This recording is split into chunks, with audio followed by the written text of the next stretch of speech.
AC news కి స్వాగతం. నేటి వార్తా విశేషాలు. కాబట్టి ఈ మత్స్యకారు సోదరులు ఎవ్వరు ముందుకు వచ్చినా అన్ని రకాలుగా మీకు సహాయం చేయడానికి నేను సిద్ధంగా ఉన్నానన్న విషయాన్ని కూడా మీ అందరికి కూడా తెలియజేస్తున్నా. ఎలక్షన్ అప్పుడు మీరు చెప్పారు, అదేవిధంగా ఇప్పుడు కూడా రామకృష్ణ తెలియజేశాడు.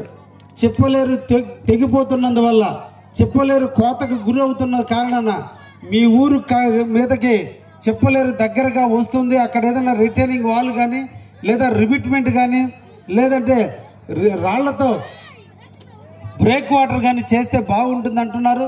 తప్పకుండా నేను ఆ విషయాన్ని కూడా ప్రభుత్వం దృష్టికి తీసుకుపోయి వీలైనంత తొందరలో దానికి పరిష్కారం కూడా ఎతుకుతాననే విషయాన్ని కూడా మీకు అందరికి కూడా హామీ ఇస్తూ, ఈ గ్రామంలో కాలనీలు పెన్షన్లు ఏవి కావాలన్నా అన్నీ చేసి పెట్టేదానికి ప్రభుత్వం సిద్ధంగా ఉంది. కాబట్టి అన్ని పనులు సద్వినియోగం చేసుకోండి అని చెప్పి ఇక్కడ ఉన్నటువంటి ప్రజానీకానికి అందరికి కూడా తెలియజేస్తూ, ఈ గ్రామంలో సిమెంట్ రోడ్లు వేసే బాధ్యత మటుకు నేను తీసుకుని